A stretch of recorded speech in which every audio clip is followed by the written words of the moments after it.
فإن كنت في شك مما أنزلنا إليك فاسأل الذين يقرؤون الكتاب من قبلك لقد جاءك الحق من ربك فلا تكونن من الممترين ولا تكونن من الذين كذبوا بآيات الله فتكون من الخاسرين إن الذين حقت عليهم كلمة ربك لا يؤمنون ولو جاءتهم كل آية حتى يروا العذاب الأليم۔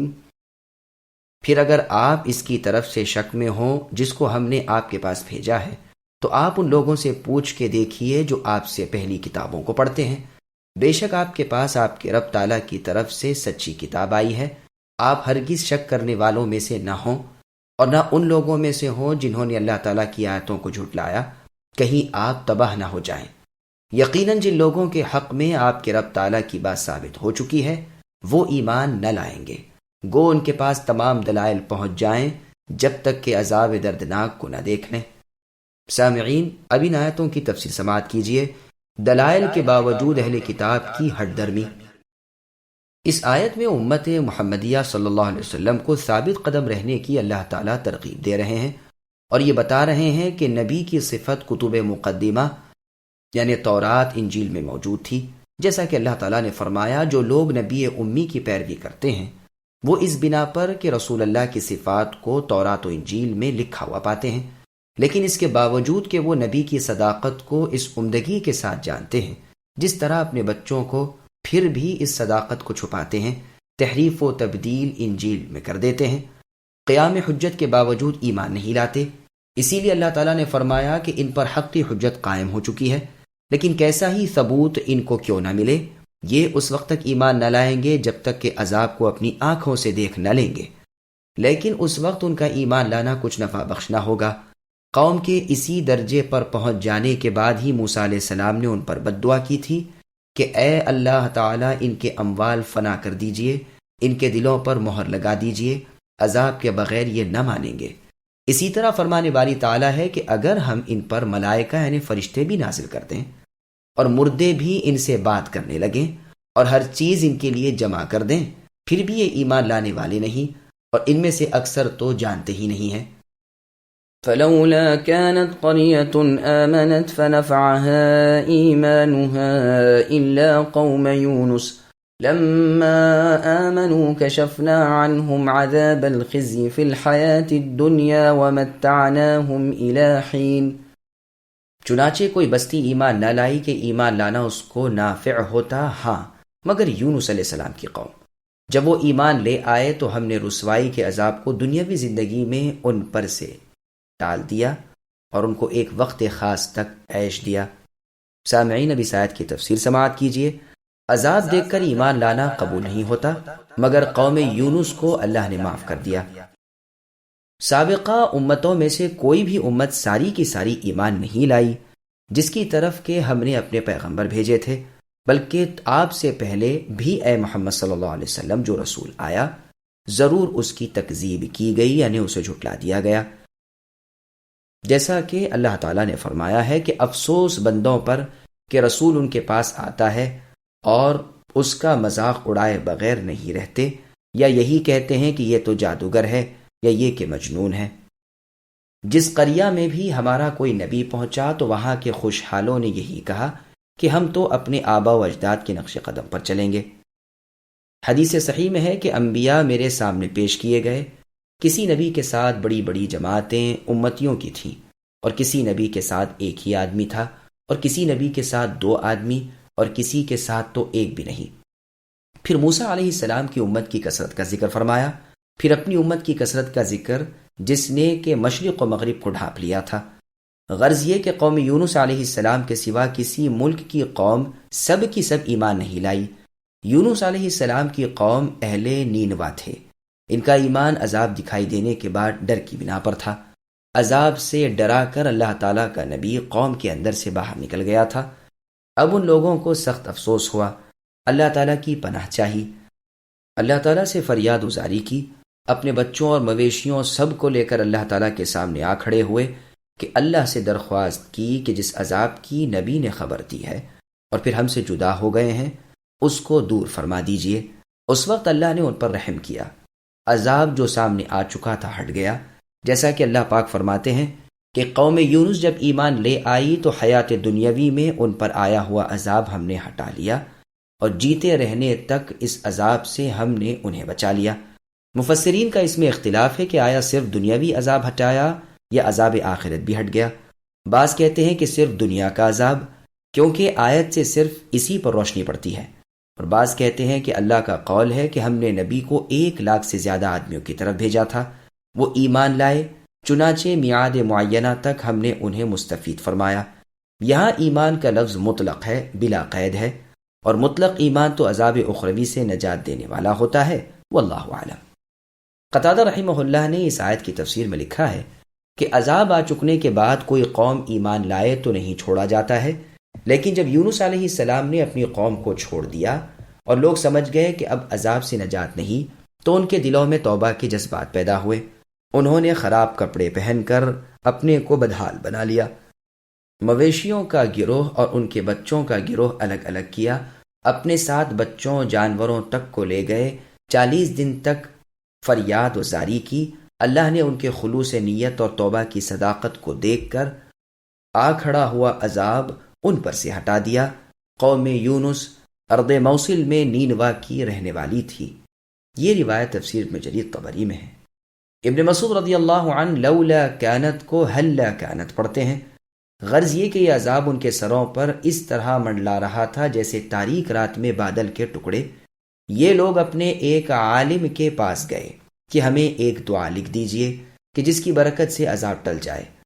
اس نے یہ دعا لکھ دی تھی، یا حی حین لا حی، یا حی محی الموتى، یا حی لا الہ الا انت، یعنی اے زندہ اللہ، آپ اس وقت سے زندہ ہیں جب کہ کوئی جاندار نہ تھا، اور اے زندہ اللہ، آپ مردوں کو زندگی بخشتے ہیں، اور اے زندہ اللہ، نہیں ہے کوئی عبادت کے لائق سوائے آپ کی ذات کے۔ چنانچہ عذاب ٹل گیا۔ یہ تمام قصہ سورہ صافات میں انشاءاللہ تفصیل سے بیان ہوگا۔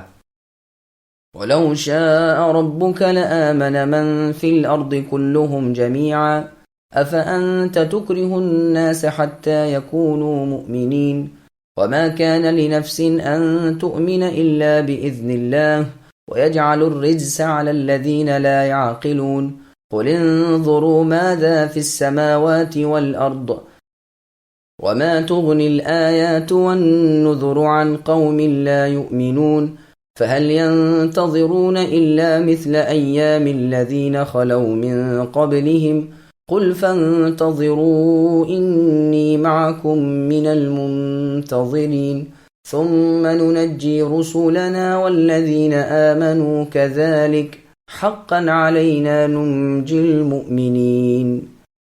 اور اگر آپ کے رب اے نبی چاہتے تو تمام روئے زمین کے لوگ سب کے سب ایمان لے آتے، سو کیا آپ لوگوں پر زبردستی کر سکتے ہیں جس میں وہ ایمان ہی لے آئیں؟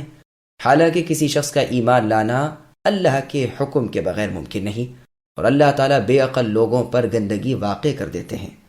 اے نبی آپ کہہ دیجئے کہ تم غور کرو کہ کیا کیا چیزیں ہیں آسمانوں اور زمین میں، اور جو لوگ ایمان نہیں لاتے ان کو دلائل اور دھمکیاں کچھ فائدہ نہیں پہنچاتی، سو وہ لوگ صرف ان لوگوں کے سے واقعات کا انتظار کر رہے ہیں جو ان سے پہلے گزر چکے ہیں۔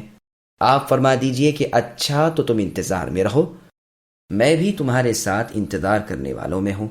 پھر ہم اپنے پیغمبروں کو اور ایمان والوں کو بچا لیتے تھے، ہم اسی طرح سب ایمان والوں کو نجات دیا کرتے ہیں، یہ ہمارے ذمے ہے۔ سامعین اب ان آیتوں کی تفسیر سماعت کیجیے۔ ہدایت و گمراہی اللہ کے اختیار میں ہے۔ اللہ پاک فرماتے ہیں کہ اے پیغمبر صلی اللہ علیہ وسلم، اگر اللہ چاہتے تو سب کے سب ایمان لے آتے، لیکن اللہ جو کچھ کرتے ہیں اس میں حکمت ہوتی ہے۔ اللہ کی مرضی ہوتی تو سب ایک ہی خیال کے ہوتے، لیکن لوگ مختلف الرائے ہیں۔ صحیح رائے پر وہ ہیں جن پر اللہ کا رحم ہے، اور ان کی فطرت بھی ایسی ہی بنائی ہے۔ اللہ کی یہ بات پوری ہو کر رہے گی کہ میں جہنم کو جنات اور انسانوں سے بھر دوں گا۔ اگر سب کے سب ہدایت یافتہ ہوتے تو ایمان کیا بے معنی سی بات ہو کر نہ رہ جاتا، اللہ فرماتے ہیں کہ کیا تم مجبور کر کے انہیں مؤمن بنانا چاہتے ہو؟ نہ یہ تم پر واجب ہے نہ تمہارے لیے سزاوار ہے، اور اللہ جس کو چاہیں گمراہ کریں اور جس کو چاہیں ہدایت دیں۔ آپ اے نبی ان پر افسوس کر کے اپنا دل نہ کھڑوائیے اس خیال کے تحت کہ وہ ایمان نہیں لا رہے ہیں۔ کیا آپ اپنی جان ہلاک کر دیں گے؟ آپ اپنی طاقت سے کسی کو راستی پر نہیں لا سکتے، آپ کا کام تو صرف تبلیغ کر دینا ہے، پھر ان سے نمٹنا ہم کو ہے۔ آپ فقط نصیحت کرنے والے ہیں، سو آپ نصیحت سے سمجھا دیجئے، اس کے بعد آپ ذمہ دار نہیں۔ یہ آیتیں اس بات پر دلالت کرتی ہیں کہ اللہ اپنے ارادے کے آپ فاعل ہیں۔ کوئی ایمان نہیں لا سکتا اللہ کی مرضی کے بغیر۔ عقل سے کام نہ لینے والے گمراہ کر دیے جاتے ہیں۔ اللہ پاک ہدایت کرنے اور نہ کرنے کے بارے میں عادل پر یعنی انصاف پر ہیں۔ آفاق میں یعنی آسمانوں کی بلندیوں میں اللہ کی قدرت کی عظیم نشانیاں۔